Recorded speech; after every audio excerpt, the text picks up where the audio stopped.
Most business advice has a limited lifespan, whether it's the 10-hour work week or Simon Sinek's Why or Gladwell's 10,000 hours. We get excited about it and then we move on to the next thought leadership du jour.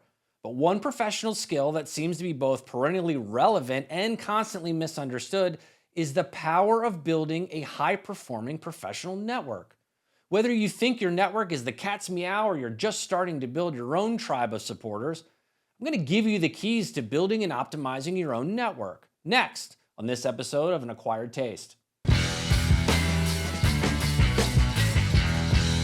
All right, let's be real for a second. Everybody seems to have the attention span of a caffeinated toddler holding an iPad. So instead of burying the lead, I'm starting with the single biggest principle for building a high performing professional network: give first, always.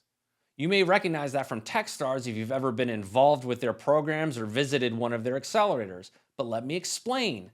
This doesn't mean give when it's convenient or give when there's something in it for you.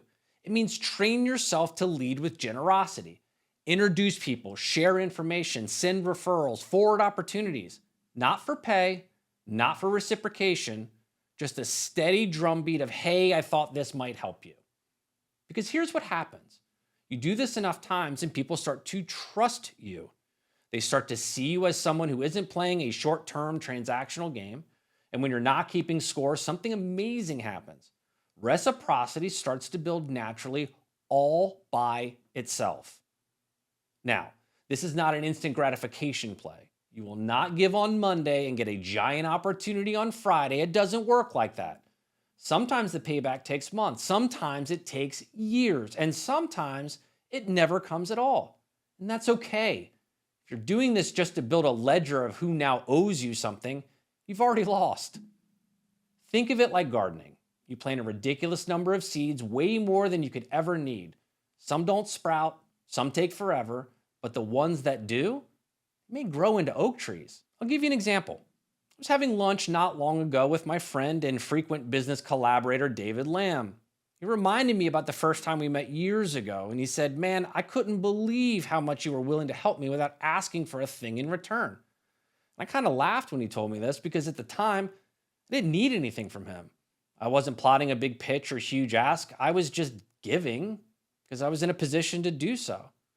And here's the thing. It wasn't that hard. I wasn't doing anything elaborate or complicated or difficult, but it meant a lot to him.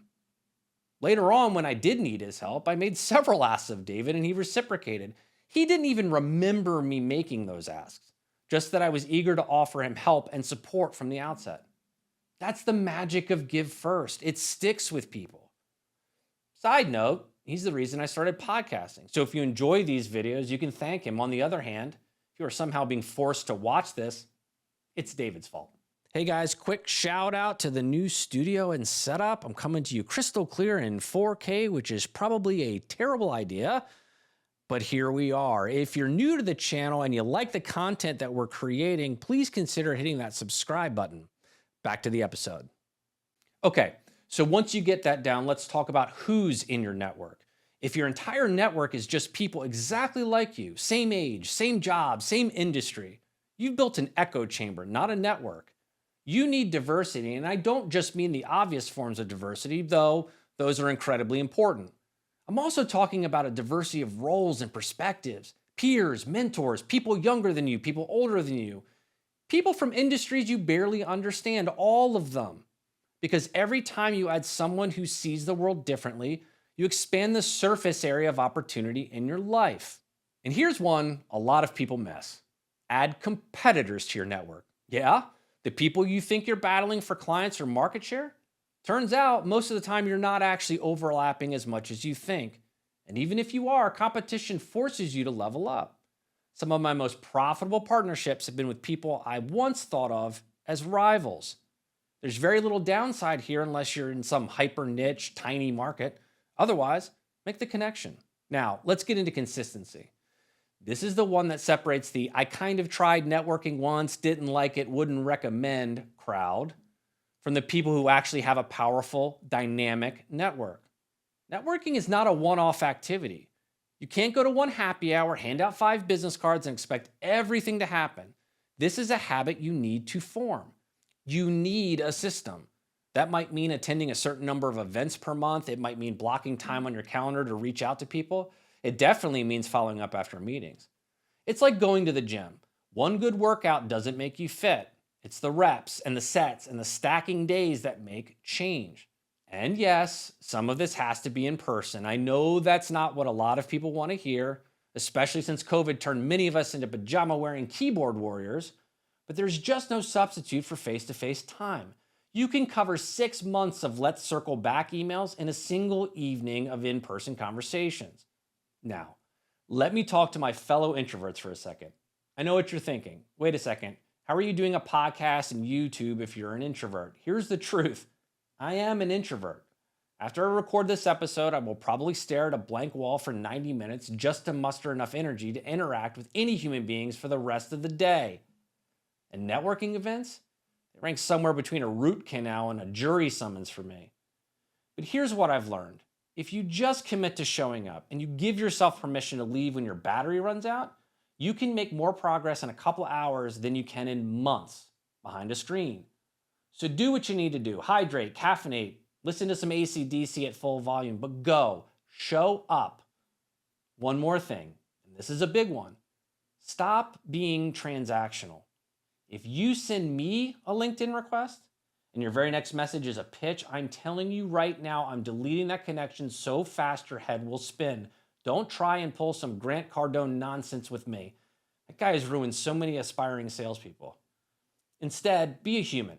Lead with curiosity, build a relationship, play the long game. Because the people who win at this aren't the ones with the most connections. They're the ones who build sincere relationships. And you can test the veracity of your network with a simple thought experiment. Let's assume you need to land a big deal, contract, or new customer in the next 90 days. You have no access to any other marketing methods. You only have your network to rely on. Can you, off the top of your head, think of a dozen people in your network that could help you get that done? Do you have the relationships that will introduce you to those opportunities, help you connect, or otherwise support that effort? I've talked about my own circumstances several years ago when, out of necessity, I started a consulting company after being fired. One of the core reasons I was successful was because of my network. Ryan Greer, Ted Alling, Stan Graves, and many more stepped up to help me land clients and get my feet under me. My network was what made that success possible. Your network can be that powerful. It can literally change your life. So let's recap. High-performing professional networks aren't complicated. They come down to a few key things. Give first without keeping score. Be intentional about diversity in your network. Show up consistently online and offline. Stay authentic and stop trying to turn every connection into a transaction. And in the name of whatever deity you hold dear, be patient. If you make networking part of your weekly rhythm, the results will sneak up on you. One day you'll look around and realize you're surrounded by people who want to help you win. And you'll realize it all started with giving first. That's it for this episode. If this was helpful, do me a favor, like, comment, and subscribe. And if you're so moved, share this with one person who needs to hear it. See you next time.